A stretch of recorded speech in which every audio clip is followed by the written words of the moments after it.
Well, guys, it's been a hell of a ride, but this will be my final podcast. At least solo. And starting, I think I'm going to shoot for Friday or Saturday. I'm going to turn it into an all wrestling podcast with, alongside Vexper and Maryland Wolves, because I've already talked to Maryland on Skype that he's going to be bringing a lot of other stuff to the table, not just stuff I'm covering for, like, wrestling-wise. I was up last night trying to watch NXT. I'm trying to get caught up on that again. I'm trying to actually start watching that. So, I forget how it ended, and I haven't watched it yet because I've been busy with other things, but I know in terms of just the most over is Enzo Amore, Big Kaz, and you can't teach that. I'm seeing that like all over YouTube, like people chanting along with them. I'm like, holy shit! It's like New Age Outlaws meets the Jersey Triad. Team or WCW, if you don't know. It was DDP, Canyon, and Bam Bam Bigelow. So I'm like, hey, Jersey. I'm from there. But I didn't know it was like I'm not from Jersey originally. As some of you may or may not already know. So yeah, I guess we're just going to be a straight up wrestling podcast after this. So what happens to all my other segments? Well, let's see. Summary for Renoa. That was. I guess I can make most of my segments of Twitter things, so I won't be talking about them, or maybe they will want to talk about that. But I don't know. I'm thinking with like all the stuff, other promotions we're going to be talking about. I think it's just going to falter down into just a straight up wrestling podcast. So we'll see. So I've never done like multiple people in a whatchamacallit before, so it'll be interesting. But I guess my other segments, the snacking, the summary, and stuff like that. I have played Samurai Warriors 4- Roman numeral 2. There's like, and already I'm noticing like Castlevania. What am I thinking? Final Fantasy Roman numeral 10- regular number 2. Just digit. I'm like, wow. Is Koei trolling? But yeah, they got the one new guy who's just like, I'm gonna go and serve the Tokugawa, and I'm gonna be a bull in a china shop and wreck house, and I don't give a damn, however I do it. And Tadakatsu's like, you're reckless, and you're not a team player. You're a loose cannon now, Mazali or E. Yeah, it's like the son of now Torali, the apologetic attacker. The kick chick. And yeah, I went through all of the survival mode. There was like a weird glitch with that. I think it was because I'm online as well with that. But sometimes you go from like screen to screen. You're going through floor to floor in the survival mode. It's like a tower or something like that. Yeah, they brought that back from like I haven't seen that since Samurai Warriors 1. I haven't played much of the other ones, but it's good to see an old classic come back. Oh no, I might have seen something similar to that in 3 for the Wii. Back when I had one of them. But yeah, there's like a weird like the game would crash like in between loading screens or something like that. Yeah. Like I was loading and it would just stop and I couldn't get to the PS menu to back out. It's one of them hard crashes. It's always them hard crashes. So I gotta go in and manually turn the system off. But yeah, if I wasn't online for the last one, and I'm like, let's see if this is a thing. And I'm like, no, not as much. And I've been like interim saving from floor to floor just to be on the safer side. But yeah, I eventually went through all 100 floors of that sumbitch. Yeah, they fight like evil Nobunaga, which just looks like regular Nobunaga with like blue face, like a blue face and like weird, like a weird color palette is all made to be like all demonish. And that's every character I had to fight like.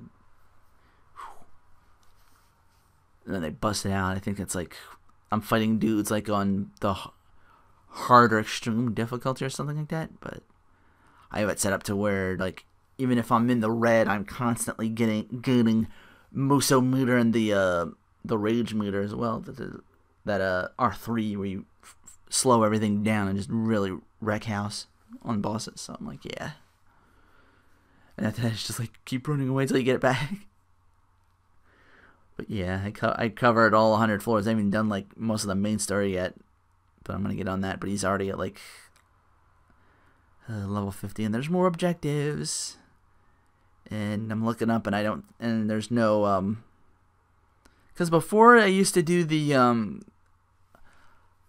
like Samurai Warriors 4 had like a conquest mode or a conquer mode or whatever it was, like the whole map screen or whatever, and you use your and that's what you would use your create a character on. Now I think it's just for like free mode and the castle itself. So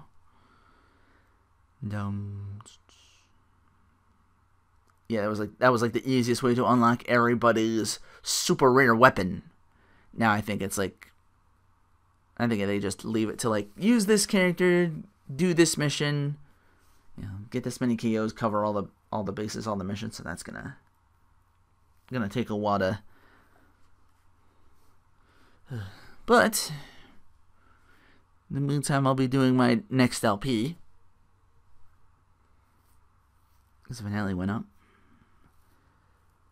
Rubber Band. That was a lot of fun, that game. It was cool to finally do something I could do from start to finish. And I don't know if I said this, but I've never done like an entire LP in just one shot and then just leave them on my computer. That was kind of rough for a while, leaving a lot of stuff on there. I'm making room again, thankfully. That's the only negative thing about not being partnered rather. Because I was looking up like, oh, you can do that thing where you like, I want to upload this video on this date and this time, but because I'm not partnered, I don't have that option. But it also means I get to keep stuff I wouldn't normally be able to put up, so like they'll make money off it and not me. I'm like, all right, cool.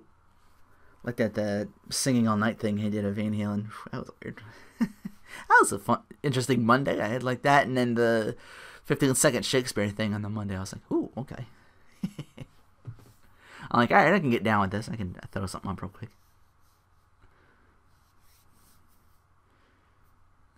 So yeah, that's gonna be a Twitter thing from now on.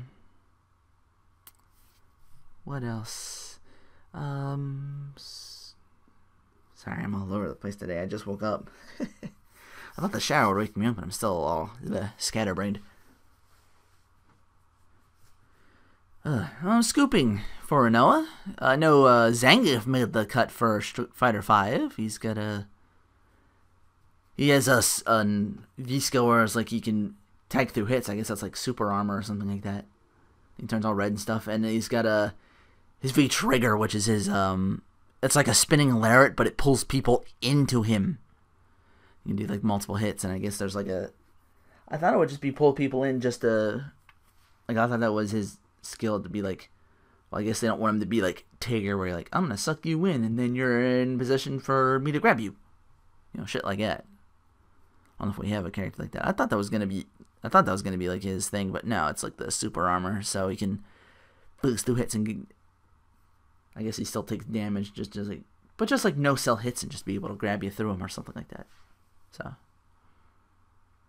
I know where is that? Because I know they leaked another character too. Hold on a sec. Yeah, here we go. It was Famitsu that leaked this. A new Brazilian fighter by the name of Laura. He appears to has a bit of lightning to her and kind of has like the style of like the long hair on one end and like kind of braids on the other. Very well, let's just say I hope there's an alternate color that makes her hair more fire red, and can Sasha Banks it up on Street Fighter V. That'll be up there with my, this might be a little obscure, but, Kalim's got a Kira Buckland-esque, or Rena Chan-looking, recolor for her alternate in, Maximum Impact 2, or KOF 2006 for the US. A lot of other shit was coming out game-wise, too, I think. Like, I got, like, 3 different games I'm looking into. Or was it just on PS3 alone? I'm looking at my menu, the calendar. Because there's the Dengeki Bunko.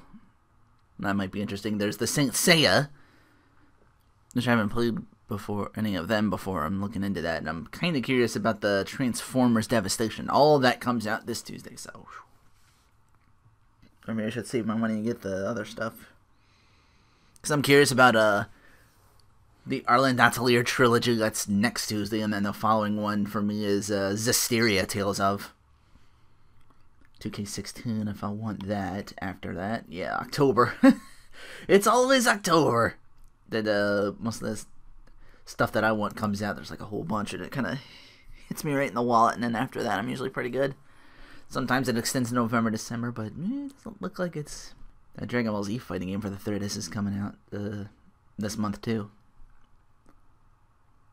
Yokai Watch in Yokai Watch in November. Wow, yeah. So yeah, gonna be buying a couple more games. I don't even have a PS4 yet. Who knows when I'm gonna get that? Well, gotta get Street Fighter 5. I gotta get that Dragon Quest Heroes game that came out. Another Warriors title. And they're gonna Dragon Quest them, and I only recognize the people from 8, Yangus and Jessica, because I own that. But yeah, as far as gaming goes, I got a couple things. I had a couple things to eat this past week. I kind of, well, stuff from like last week too, but I wanted to like two-part it like I said I would. New Mountain Dew Black Label, a deeper, darker dew crafted with darkberry, they say. Tastes kind of like an energy drink, but less likely to keep you overjazzed. I wasn't sure what to make of it. It was like a fruit punch, but not quite that. I really liked it. I just not sure what to categorize it as. But sure enough, Mountain Dew does it again for me. This is after me getting turned around on the Baja Blast ever since. I've been trying other stuff. I tried their energy drink. What's Kickstart? It was like a limeade or something like that. It just tasted like a stronger dew to me. I don't know. But then I was like, but then I grabbed that real quick. It was like a $1 off, and I needed something to drink real quick. But I was like on the $1 thing, so. But it was kept on the outside. It wasn't refrigerated, unfortunately, so I had to make do with what I have. Loretta Brand Deluxe Nacho Cheese Shells. I forget the other two they had. I know one was original. Just regular macaroni and cheese, kind of, but I think they're all shells. This is a little spicy, and unlike Kraft where you need, like when you make Kraft dinner and you put butter and milk, this doesn't. You can just throw in water, drain it, and all that stuff. Probably because they don't need that, because the packet is a cheese sauce instead of powder. Again, I'm not sure. Just okay. I've had I forget if I mentioned it, but I've had the goldfish one. I can't find that anymore, but the nacho one for that was like way better. This just made me want to find more of the Rico's concession cheese to do that, and then just make my own boil up some elbow macaroni or something like that, because that's my cheese. Like Cheese Whiz, Easy Cheese, I'm like, they're okay. But Rico's, that's the concession stand cheese, like you get it sometimes. I love that stuff. Even though that's a little spicy too, but it's still like in the right way, in my opinion. 2 different kinds of new Snickers candy bars. One was the all nuts and caramel extreme bar, and it's certainly extreme in nuts and caramel. Bit my goddamn lip accidentally. It's so much, like if you eat a lot of it at once, so you gotta take this one slow. You can't. Probably all the big nuts and caramel is probably like something make you choke on it if you eat too much. Just gotta take this one slow. So, and the other was Snickers Rockin' Nut Road. I got a nougat marshmallow mixture with almonds inside of it. This was really good, but neither one of those will top my 3 best Snickers, which are the ice cream bar, peanut butter, and just the classic Snickers, in that order. I mentioned this before on Skystream. A Hershey bar, white chocolate, but it's got candy corn bits in it. Yeah, little bits of candy corn. Just in time for Halloween, of course, and that was pretty good. I like that. Because I do really like candy corn. It's kind of my thing for Halloween. I always get them Brock's ones. I at least every year get at least a bag of candy corn. So looking at other stuff. And I don't normally go for the Count Chocula and Friends. I did try Boo Berry to see what that was about, because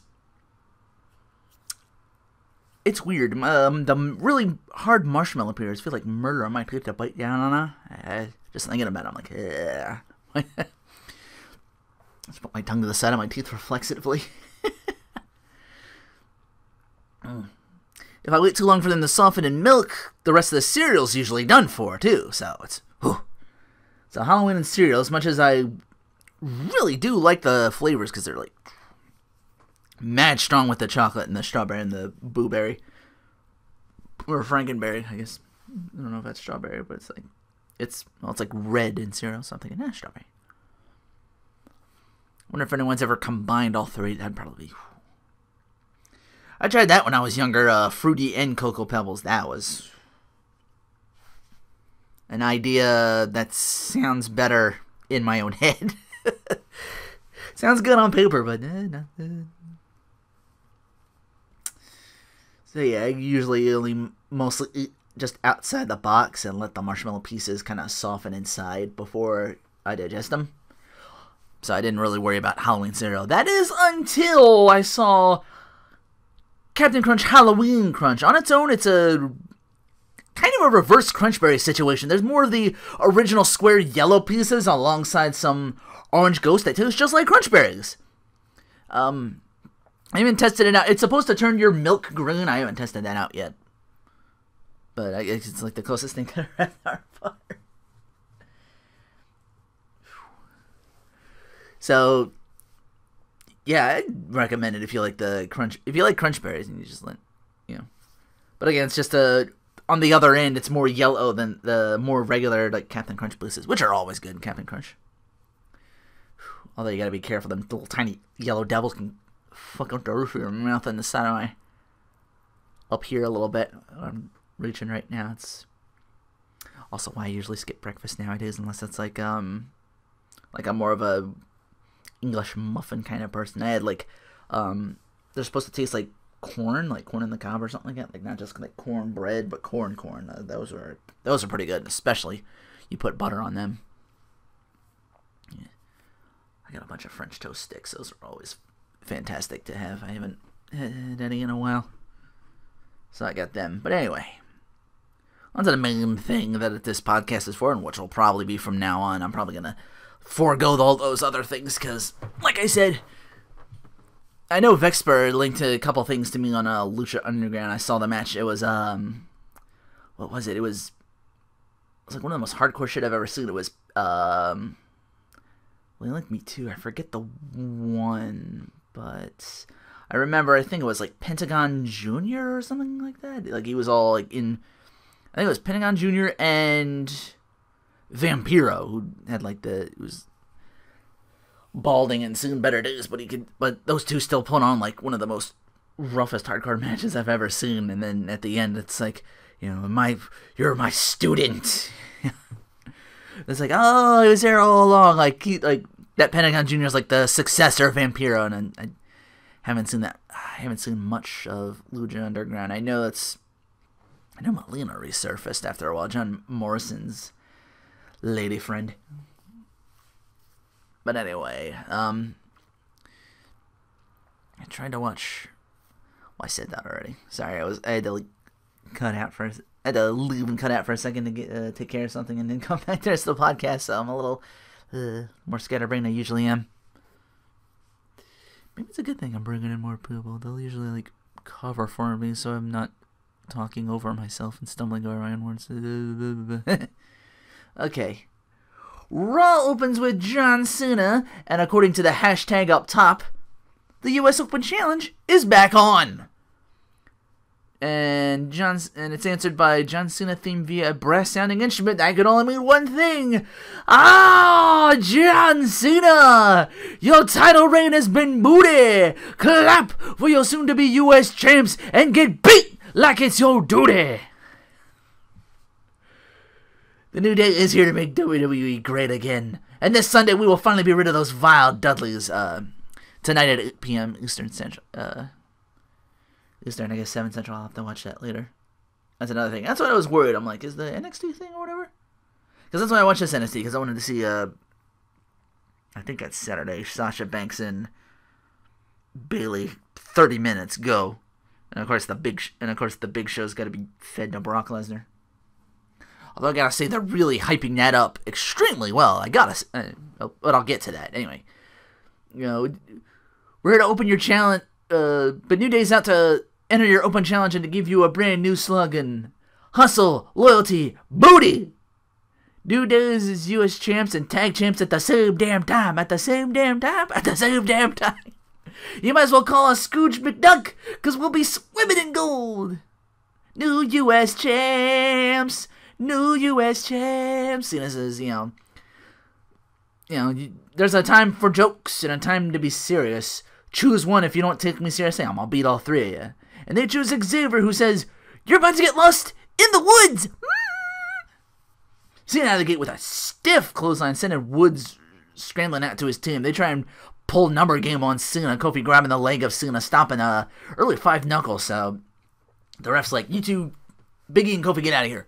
And we're back for a commercial, so it's 1-on-1. John gets the shuffle. Fights out of the AA with an elbow and a boot to the head. Dodges a superplex and Cena from the top rope. And then Woods from the top lands a DDT-esque move. Suplex at 2.5. Fights out of another double A. Counters with an arm wrench for a near fall. And since Woods kept fighting, like this whole time, he's been dodging the AA and countering it. So Cena's like, alright, I'm going to slap on the STF and make him tap out. And Kofi and Biggie from behind run out and jump Cena, so the match ends in disqualification. And then the Dudleys come out to even things up. And sure enough, the match after commercial becomes a 6-man tag, and Cena wants to showboat for tags. Personally, I think the Dudleys could do well enough being 3-on-2. Maybe that's like you don't trust this. Like, oh, like the Dudleys have been out for a while, and it's like, oh, it's this mugging jackass. like they're old school boys, like from the long, like ECW. What was that? Like 94, 95, 96, like really early on. So it's like the guys like, oh, we gotta. It's like, we gotta deal with this guy now. I'm like, great. So Cena is the guy that gets beat on for a while until he makes a hot tag. I'm like, okay, good. At least they're keeping that together. What's just gonna be? I should be U.S. champion. I should be U.S. champion. Beautiful off the mid rope neck breaker. And Devon sends a running Biggie over to the ropes, but he inadvertently just bowls into Cena and takes both men out of there at the same time. So now it's like, okay. Now it's like 2-on-2 with a spot on Kofi. Woods grabs the legs of Bubba and Kofi hits. Boom, Trouble in Paradise as Dubon turns around and wins it for the New Day. Authority backstage with Ashley from Human Resources, here from an anonymous. I'm doing the hand gesture with the quote, you can't see. It's got the air quotes, buddy. Whatever. That's a... If you get that reference, yeah. As dated as I am. But she's here to evaluate Kane and ensure he's still fit to be director of operations. Seth comes in, it's like, who would do such a thing? Anonymous email. Like, anonymous email, who the guy who doesn't have the guts to handle his problems face to face like a man. It sounds like a lot of pressure. And Kane's like, I can handle the heat. I'm the man with extensive training in conflict management. Besides, who doesn't love a good evaluation? Dean Ambrose in the locker room advising Roman Reigns, who has Bray Wyatt one-on-one in the main event tonight. Like, wow, their main event. I'm not saying don't do this tonight. I'm saying it might be a bad idea. I understand, but, going out alone, I get it. He cost you money in the bank, but I know the Wyatts have a plan. They're lurking, and Roman's like, I don't care what their plan is. Bray started it. I'm finishing it. I'm sure Randy would like to help out, and Dean's a little pessimistic in this regard, too, after Jericho's involvement. He's like, yeah, I don't know. And you speak of the Viper, and he shall appear. And he's like, oh, don't let me interrupt. What are you talking about? And he's like, well, as I was saying, I don't want outsiders running in to save the day. And Orton's like, Orton's got a point here. I wasn't an outsider when you needed my help until I got jumped by the Wyatts. Like, yeah, you did try and reach out and recruit the guy, and now you're kind of like, Dylan has a good point, Orton's a good point, so I'm like, oh, okay. As for Reigns handling Bray one-on-one and finishing it, I'll believe it when I see it. You got him tonight, but after that, it's open season. Shh. Be very, very quiet. Orton's hunting Wyatts. Big Show versus Mark Henry, which goes about as quickly as you'd expect. By the way, he's still a giant! Is The Miz wearing some sort of lip gloss? I don't know. His lips were like all kind of shiny and pink or something like that. Damn it, H2, you're making me focus really, really long on Miz's lips. We're not cool right now, okay? Ugh. It's the gift and the curse of the HD TV. Especially all my channels are now in HD quality because I got the new cable. But easier to have Miz TV with Charlotte and Becky Lynch, and Miz reminds us of the first time those two were on Miz TV alongside Paige, and they got sworn by the bells, and Becky's like, yeah, I also remember we almost beat your chauvinistic ass before they showed up. They were about to 3-on-1 Miz. I was like, ooh, I would have enjoyed that. And Miz is like, I think our fans are concerned about the potential cat fight between you and Charlotte. And Charlotte's like, well, it's going to stir the pot, don't you? But the P and PCB said some things that needed to be addressed. Paige, you're either going to walk down here face to face like a woman, or you're going to come down here and you're not going to talk and we're going to throw down. Miz is like, you don't get to invite guests to my show. And Becky grabs the mic and tosses it at the ring floor. It's like, hey. If Paige was right and people think she is the least relevant, she's earned her brownie points to change that here tonight, in my opinion. Shutting the Miz up. I'm like, yeah. You're earning your stripes here tonight. She hasn't been in much singles matches for me to evaluate on here. I don't know. Maybe I should have checked out NXT to see what she's about.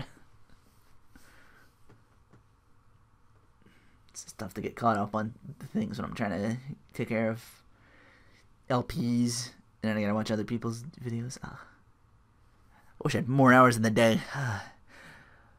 My halcyon days of where I could go at 6, sometimes even 4 hours of sleep, and I would just wake up and at 6 o'clock in the morning just catch the fucking what was it called, it was like the Acclaim Power Hour or something like that with Johnny Arcade. And there was it was the first game reviewer I've seen where he do old NES games and other stuff at the 80s at the time, NES, TurboGrafx. I think a couple of games in that, but I mostly remember the NES stuff because that was mostly the thing, and that became I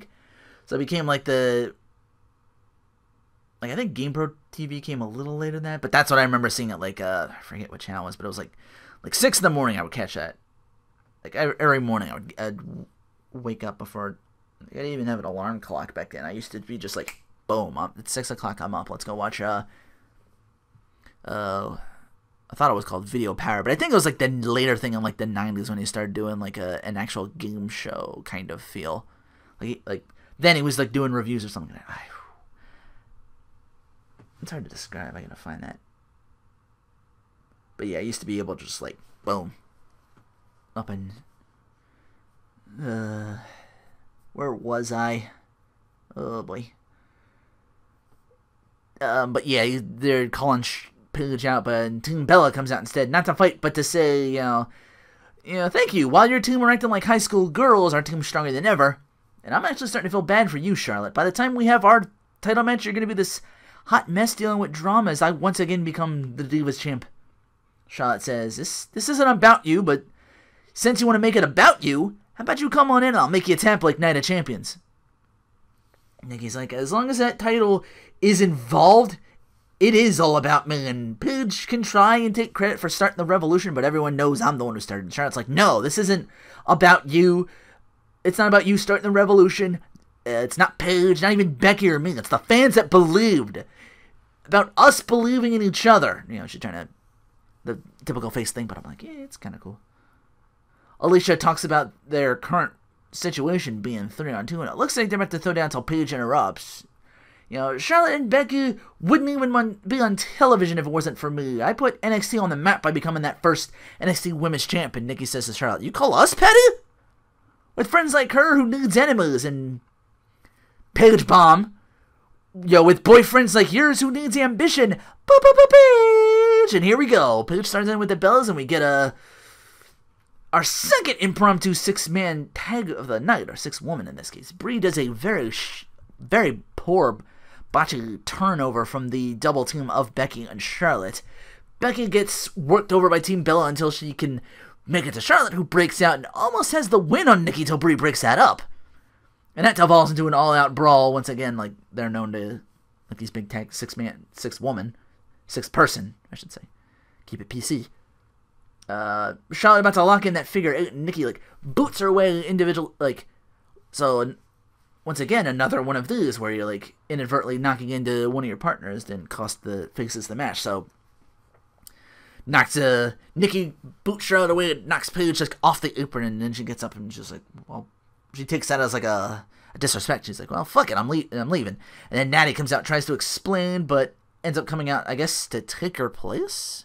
She's about to go on the apron, maybe for support, maybe to take her place, but we'll never know because Paige just yanks her right off that apron, drops her, and just leaves, which allows Nikki to rack attack Charlotte and win the match. So, yeah, I guess you had to do that thing where it's oh, she pinned the Divas champion, that thing they do where it's if that happens this Sunday, we could see a new champion. Vignette on the rivalry of Big Show and Lesnar. Like I said, this was really good. They went to their 2002 Survivor Series match that where they revisionist a little bit because Paul Heyman, they didn't show Paul Heyman turning on Lesnar and supporting the Big Show. Yeah. The first time of a couple times they've done that. So yeah, it's the 2002 Survivor Series match that that huge superplex off the top rope, that thing that's you see it all the time on SmackDown, they do this superplex and the ring it fucking implodes and falls apart. That thing they tried to do for Big Show and Mark Henry to see it, which was the second time they did that. But the 2014 Royal Rumble where Lesnar repeatedly bashes Big Show's back over and over again with a steel chair with so often in such velocity it breaks the top back support part off of it, that top metal part, the top wide metal part, not the seat but above that, just completely off the chair. So yeah, really good vignette. I mean, backstage, Seth telling Ashley there's something wrong. There's something wrong. I don't trust this guy. There's something wrong with. Dude, how you doing, buddy? King with a big ass gift in his hands for Seth, going over all the times he's had with Seth and I thought we were getting some Seven flashbacks. Seth's what's in the box? Open it. What's in the box? Can you tell me what's in the fucking? He pulls out a severed head. It's from Seth's statue. No. Kane's I went to the landfill and dug it up. It's amazing what one can do with a shovel and a flashlight. This greatly creeps out and terrifies Seth, as it should everybody else who's familiar with Kane's history, and impresses Ashley, and she's like, yeah, wow, that's very thoughtful of you. You know. And Seth's like, I can't accept this. I gotta go. He just runs off. And Ken's like, well, 2 heads are better than 1. He calls it the it's get the statue. It's I'm like, oh, that was nice of him. Unless they made a second. I don't know. I thought that whole statue just got... I thought it was thrown in a whatchamacallit. I didn't know it was a cement mixer. I thought it was like a compactor and destroyed, although that... As strong as that statue is, maybe a compactor just wouldn't do. I don't know. Maybe you would have to, like... I don't know, I guess you'd put it in like a melter or something like melt it down for bronze. But anyway, the primetime players versus... Oh, shit. Whew. According to Lily Garcia, the combined weight of 660 pounds of Luke Harper and Braun Strowman. Luke has it well in hand till Titus manages to try and bring it back till he puts the... Like, he's about to run to the outside and he puts the brakes immediately, staring down Strowman. Big boot from Harper, almost a 3 till Darren Young comes in and gets nearly decapitated by a clothesline from Strowman and just chokes him out. As Titus runs to his rescue, he turns right around to a clothesline from Harper, tagging the Strowman, who just bear hugs Titus into a KO victory. Stardust 1-on-1 with Neville. Neville taking the beating but turns the match around and is about to deliver the red arrow, but I'm afraid I've come back from shooting my movie. Bad News Barrett with a bullhammer for both men because, you know, doesn't like Neville, and Stardust attacked. The reason he left is because Stardust jumped him. Because he lost the match with against Neville and Stephen Amell. I was like, give me a bloody mic. All hail the return of the king. The evaluation is next, and Kane thanks Ashley for her time.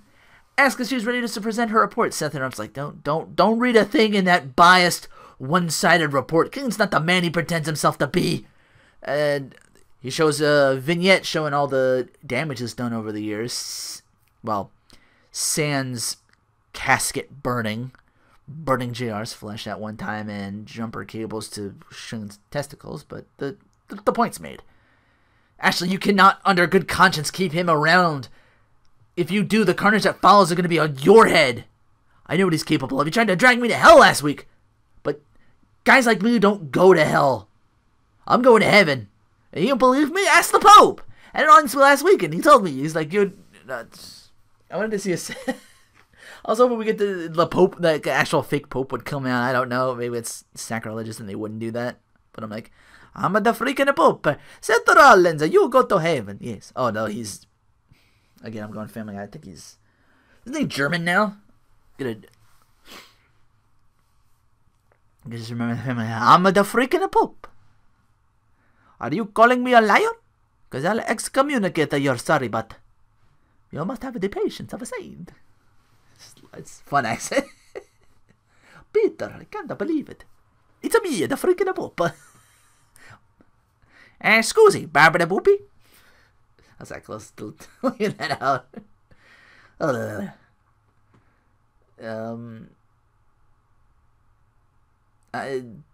he's like, I'm going to heaven, and I told him I feel like I'm already there with this title. I'm on cloud 9, looking down on all the scum on this earth. Kane's like, well, he's enthusiastic, and sometimes I can get the better of him.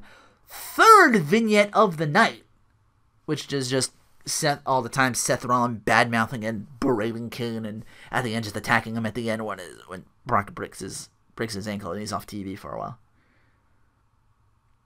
Ashley sees this and is like, Kane is of sound mind and more than capable of fulfilling his duty as director of operations.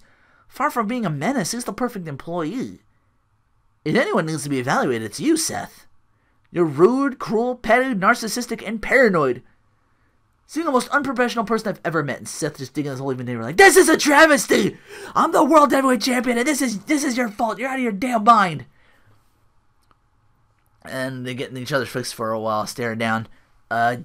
He drops the title, and King's like, all right, well, I'm a helpful employee. I'll go pick it up. And Seth just, for that instant, like, Seth's like right on him. He takes his eyes off Seth and on the title for like that split second and just snatches Kane out, pedigreeing chair shots right to Kane again. You know, right back on that trying to re-injure that leg of Kane's, and so like he's like, "Oh, you got a boo-boo? Who do you think you are? You're sure as hell no demon. Look very human to me right now, crying, squealing. You can't even get on your feet. Everyone knows Kane's a fraud, and you will never get near me again." So the ambulance, he's berating him as the ambulance. They get like guys out here. They put him on a stretcher. They wheel him out to the ambulance, and they pull away. And he's still going like, "You'll never get near me again. Your days of jealousy are over." And then the ambulance just stops before, like, it goes for like maybe like must have been like 2-3 seconds. Like it's about to start up and move, and then like it just stops completely. And we see like red lightning coming from the back windows, and out steps Masked Kane on his way, and apparently activating his healing factor or shit back from like his prime when he would just no sell pain, because Kane's like limping and like and then he looks over his leg and he's like like stomps his foot like on the ground, and that somehow fixes his leg. So he just starts walking down, and Seth's like, oh fuck. He takes the chair again to Kane's leg, who did no sold. And he's like, oh shit. Choke slam, and Seth escapes the tombstone, but he leaves the title for Kane, and he picks it up. He's like, okay. And now he's holding the title. Bray Wyatt says he's proud of Harper and Strowman, and that they'd like nothing more but to do to you, Roman, what they did just moments ago to the Primetime Players. But I'll accept your request since it's always been about you and me. But be careful what you wish for, because only a fool looks into the dragon's eyes and believe he won't get burned. Bo Dallas in the ring, shitting on the Buffalo Bills. Like, they're truly an inspiration, but they're missing one thing, a Super Bowl trophy. Luckily I can help them achieve that. All you have to do is believe! Time to feed the Viper and quiet the voices for a while. So, yeah. Ryback on commentary during this match between Kevin Owens and Rusev due to their disagreement last SmackDown. Very dismissive of Ryback to just tell JBL, like, hey, you go mountain climbing. Maybe take Owens with you to help with his cardio. Kind of a heel reaction. Owens must have really good hearing, because while he and Rusev fight on the outside, Owens throws Rusev into Ryback, who's like, fuck this. He starts getting involved, and then Owens and Rusev work together on a common enemy, and then Ziggler comes out to even the odds and send the heels scurrying. Somehow this was not a third impromptu tag match. I'm like, okay, I guess he kind of burned that. I was shocked it didn't go down that route. But no, we get, ladies and gentlemen, my name is Paul Heyman, and I am truly the devil's advocate for the month of October. Anyone who stands before my client will go to hell, for my client is Brock Lesnar. I know Big Show better than anyone. He's like that math genius in 6th grade who gets a C+ only because he's pretty much bored with the curriculum. I'm not mocking the level of competition in that locker room, but Big Show's not motivated anymore because there's no one back there who can push him to his limit. This Saturday, someone will. And I know when Big Show's motivated, pushed to his limits, then you have that larger-than-life athlete with a one-punch KO power. It worries me, but at the same time exhilarates me because it also motivates Brock Lesnar, ready to take the Big Show to Suplex City this Saturday. Show comes out and argues this, like, you're right, I am the guy that pushes Lesnar to his limit every single time. Lesnar was upset he had to find out he was going to step in the ring with me. Did you talk to Lesnar? Did you know he'd be upset? And I was like, I knew it. I knew he's afraid, because so are you. And that's why you didn't promote the rest of your tour. Like, you didn't talk about Hell in a Cell against The Undertaker, like the podcast with Austin. Like, you just talked about this match. And it's like, I'll tell you why. Because you're afraid at Madison Square Garden, I'm going to make history again. Eat, sleep, beat Brock Lesnar at Madison Square Garden, repeat. And Heyman leaves, like, Show tells him, you need to think about a future without Brock Lesnar. Think about your future without Brock Lesnar. Main event time as Reigns takes out Bray Wyatt, who's not coming alone. Takes him on, rather. I don't know why I said takes out. But yeah, he's not alone. So Reigns gets on mic and says, "This is what I'm talking about. I challenge you one-on-one. You bring your training wheels out here. So let me ask you, training wheels, do you respect him as your leader? Because it looks like he's a little bitch." And Bray sends the cavalry away, and we have ourselves two big hostages going at the main event. More near decapitations with wicked clotheslines from both men. Bray tries to boot Roman out of his Superman punch setup, and he just Romans right through that shit. Just boom. No cells, and just clobbers him. And Bray smartly rolls to the outside, and here comes the steel steps. Roman dodges and sends Bray over the rail. So now they're starting to fight outside in the crowd. I'm like, okay, this is escalating. But how the fuck do they end this? And of course, when I tape this, I gotta figure out my options to record this, because sometimes I record that and then I'll record the next thing after all, but I lose maybe a few seconds in that turnover, because as my DVR cut out, Bray grabs a guy in a blue shirt, like a technician, and when I cut back, he's already on the floor, and so is Reigns. I guess he just launched a fucking technician at him, and then just runs at Reigns through the barricade. Both of them just boom, through that barricade. Roman down, Bray begins to stir, and all smiles, standing triumphantly on top of the announce table, and Roman gets to his feet, runs at Bray and spears him as both break through that table, and that's Raw. I'm like wow, nothing was settled, but holy shit, that match. But again, nothing was settled. I guess we got to keep that going for a while. So once again, yeah, mixed reaction. I like the match, but again, I'm a guy that can look at the long term, and I'm like, well, no way this is over. And it wasn't. So on SmackDown it might be. We'll see. But I'll get to that. I'll get to that right now, speaking of SmackDown. But it opens with Seth Rollins screaming that Kane's fooled human resources. And that Kane in a suit is a cover for the Demon King. So come on out here. And out comes Kane in crutches. He's like, ugh. I was overjoyed to return to my job. I even tolerated you being an insecure or paranoid brat with a smile on my face. But any passion I had to return was shattered along with my leg that you re-injured. And it sounds like you started this. You attacked me at Night of Champions, dragged me to hell last week, and then everyone saw you go in that ambulance, the demon come out. Either you think I'm stupid, or if you're trying to pass this off as reality, you got multiple personality disorder and you need psychiatric evaluation. Kane's like, I agree, psychiatric care is required. For you. The only man I turned into Monday night was a man in need of medical attention. You got a pretty vivid imagination. You should be a screenwriter. Is this you trying to back out of facing Cena for the U.S. title this Saturday inside a steel cage? I'm like, okay, I got that match too. I admit there is a demon tormenting you, but it's not Corporate Kane as you call him, but this demon has turned into a real negative Nancy. I actually use the term negative Nancy. So we're going to team you up with the most positive team in the WWE, the New Day, to face the team that could become 10-time tag champs this Saturday, the Dudley Boys, who are going to team up with the Demon King. And Seth's like, I'm not agreeing to that match unless you are sitting at ringside. Kane's like, wouldn't miss it. Good luck. Yay, Team Bad's on my television. And they get microphones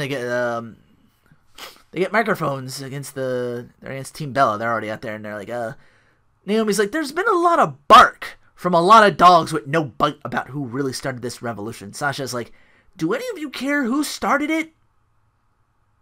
Who started the Divas Revolution? So he's like, exactly.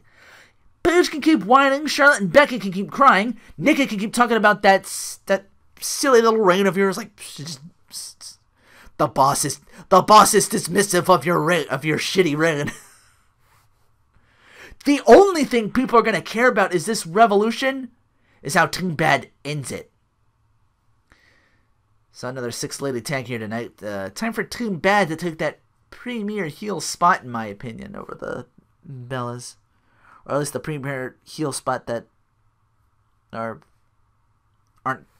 that don't have go-away heat, I should say.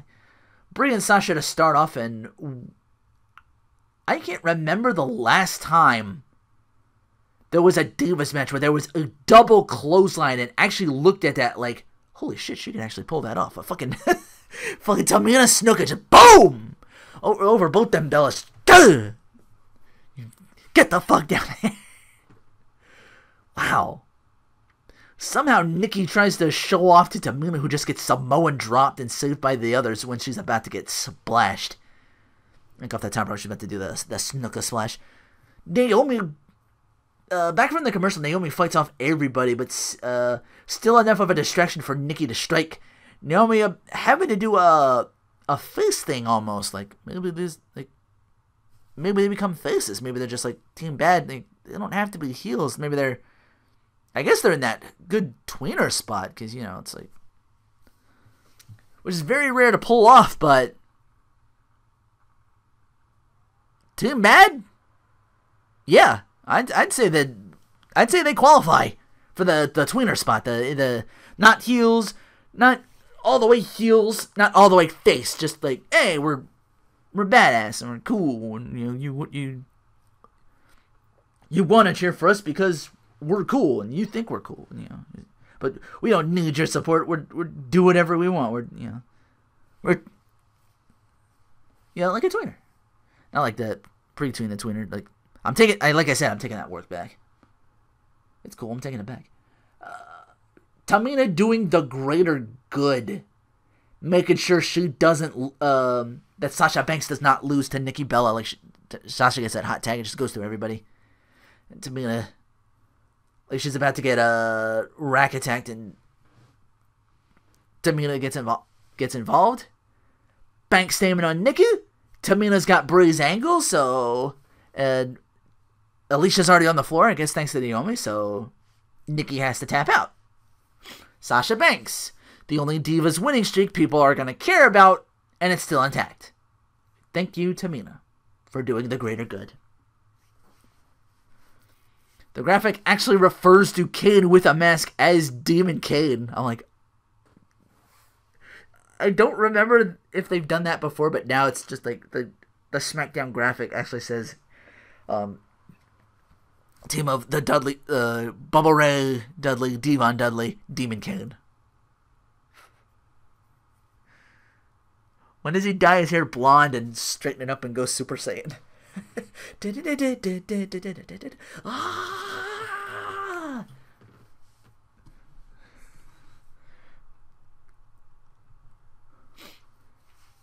Seth Rollins. And Seth's like, what the hell are you guys doing? I'm not feeling the clapping. Like, why are you clapping? What's that? What good is that gonna do me? What will it stop the Demon King? Will it shut you up for a while? And Biggie's like, will clapping bring joy deep in your body? Yup. Kofi says, will clapping help you reach your goals? Yup. Then Woods, will clapping overcome the obstacles set by Corporate Kane, undermining his authority in the authority, therefore making sure he's ejected from his position, therefore saving the tables, therefore making WWE great again? Yup. There's only one way to exercise that demon positivity. You gotta say, I'm the man. I'm the man. I'm the man. And Seth's not feeling like, I'm the man. He's like, no, you gotta feel it. You gotta feel it. Like, I'm the man. And Seth's the ego, of course, his ego's finally stroked, so he joins in. He's like, I'm the man. And he's like doing poses and marches away, like, I'm the man. He's almost strutting out, like very Ric Flair-esque. Seth, it's like, but it's all robotic, kind of like someone who doesn't know how to do it, and he's just like step. It'd be like if like Mick Foley tried to do the Flair stuff.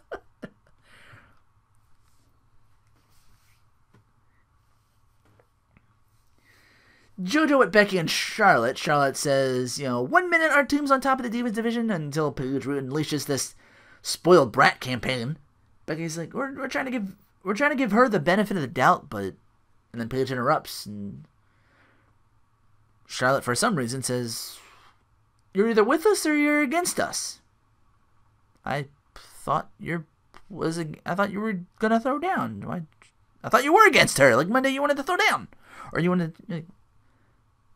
And Paige is like, you given me an ultimatum, and Charlotte's like, you're not leaving us much choice. And they and Charlotte leave, along with JoJo. Paige sees them go, and then turns around to leave the other direction, and sees Natalya, who warns her, you'll be sorry you ever met me if you disrespect me like you did ever again, like you did on Monday. Feed me my rematch clause. Ryback shows his strength with a huge stalling suplex on Owens as this rematch of the Intercontinental title. Booker's sitting right with me on commentary saying, provide for his family, does what it takes. Given time, Kevin Owens will be the champion, and soon. And again, he's got that really good backstory about, he's heel, but his reasoning is him just wanting to provide for his family and just doing it by any means necessary. So I like that. Owens with a very near fall of a super kick just to stop Ryback's momentum cold. Bow. Both men just beating on each other until they get to the outside. Ryback makes it in. Yeah, they're both outside. It's both trying to get in. Ryback makes it at 8, and Owens thinks twice about going in and gets counted out. After the match, he tries to powerbomb Ryback on the floor. Ryback's celebrating because he won the match, but it was via countout, so I don't know why you're celebrating, because you didn't win the title. You won the match, but you didn't win the counts. I'm like, ugh.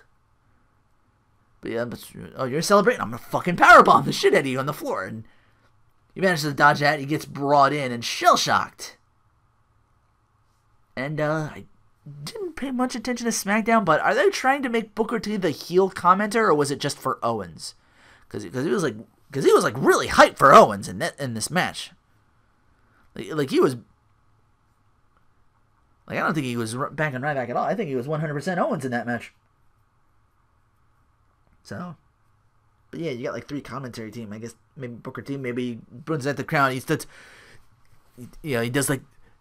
the world champion, Kevin Owens. He brings out the. Or do he does that really bad Jamaican accent for TNA, the very African accent, I guess. I try to.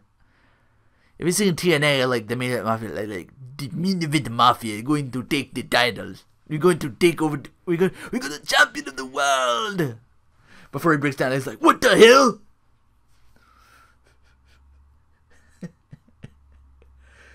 You will make me bleed. Make me bleed, dog. That's my lunch money. You go get her.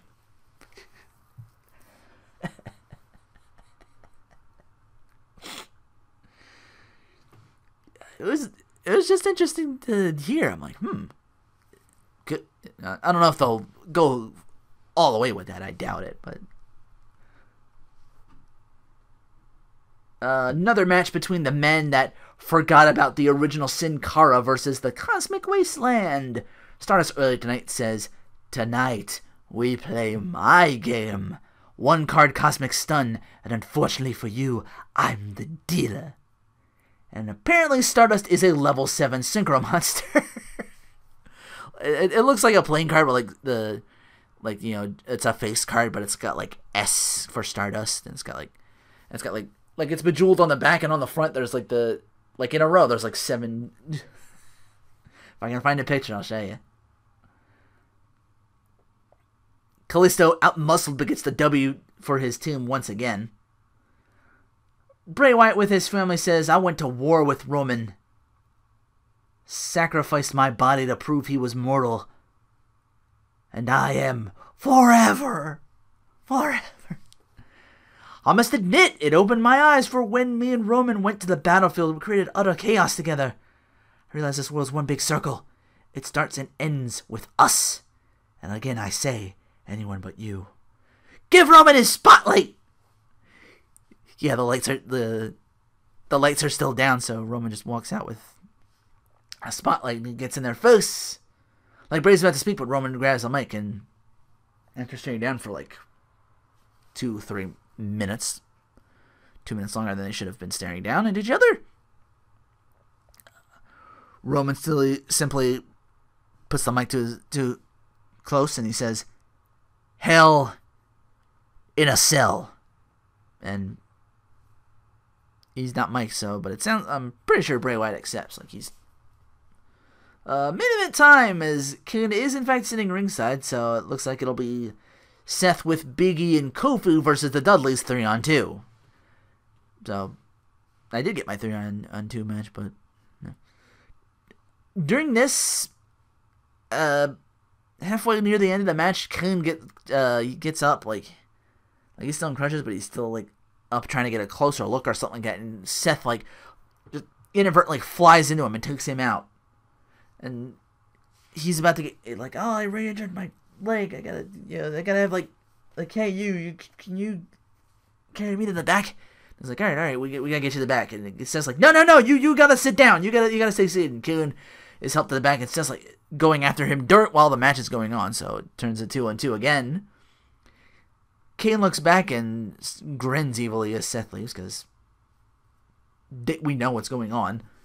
And sure enough, after the match, Demon King does make his appearance, attacking Seth, send him scurrying, leaving a confused Kofi to be 3D'd.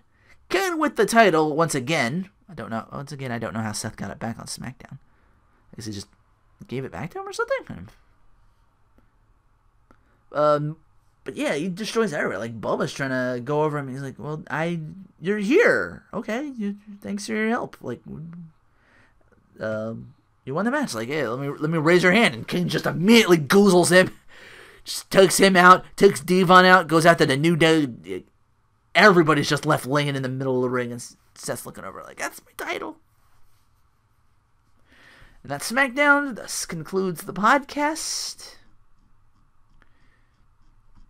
I know it hasn't been I know this one wasn't as smooth as the last one. They can't all be winners, but again, maybe I'm just trying to think how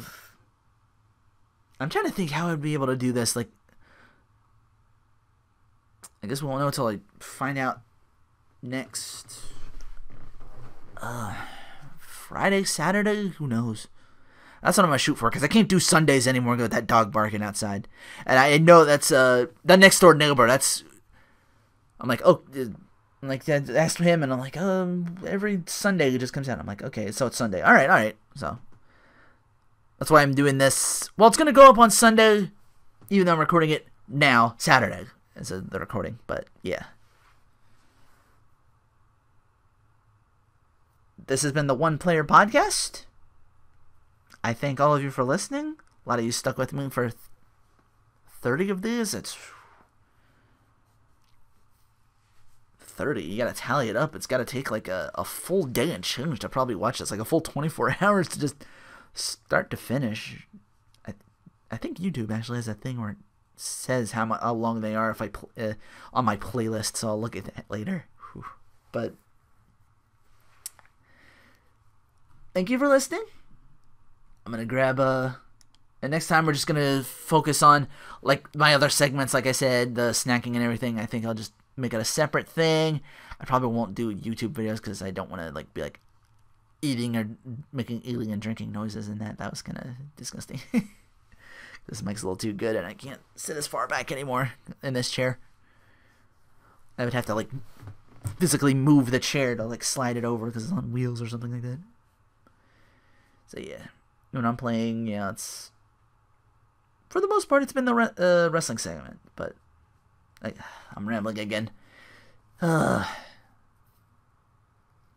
probably, hopefully that comes to an end too. We're just more focused as we feel that process for the first couple of videos.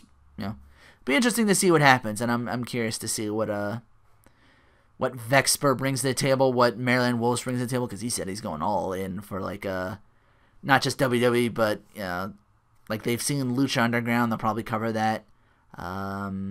What else? Ring of Honor, Global Force. I think that's still a thing. Speaking of Global Force, was I alone in hoping that would be like TNA's last thing? Like that team loses to Global Force Wrestling, and that show just becomes like Global Force. It just stops being TNA and it's Global Force Wrestling now. I'm like, oh, okay, cool. Was I wrong in hoping like Jeff Jarrett would actually like come back and win his company back, like the company he and his daddy started? I don't know. This feels like it was a sinking ship, and maybe I believe Jeff Jarrett can salvage it. I even probably is beyond saving at this point, but I don't know. How much longer are they gonna go for? Do we have like a? Didn't they say January? Their thing's up like by the end of the year, and then I think that's just gonna become Ring of Honor now. I think they're doing that as well. I gotta do more. But it'll be cool to have like people to bounce ideas off of and talk to, and we'll throw stuff around. We'll see how it is. It might be an interesting change of pace. Guess we'll wait and see next week for the what do I even call it? I guess the not so one player podcast until I can think of something better. Maybe you guys have a name for us. Like it's just gonna be a wrestling podcast with me, Maryland, and Vexper. Maybe you guys in the listening can give me some feedback. Like what should our new podcast name be? Help a Renoa out. Help a Renoa out. As if there's like just the Renoa. Help the Renoa out.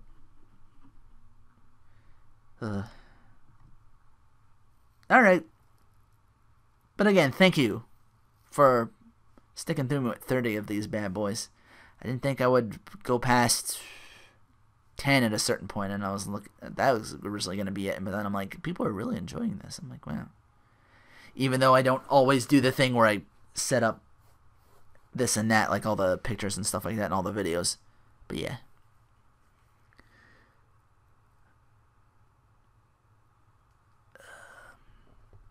Man, this is going to be a pain in the ass to do this. Get all these videos in like a compilation that I do every year. Whew. I got to go over all these videos.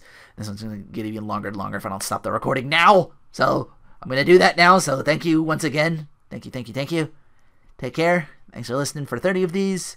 Hope to see you for the Not So One Player podcast or whatever you guys want to call it. Take care.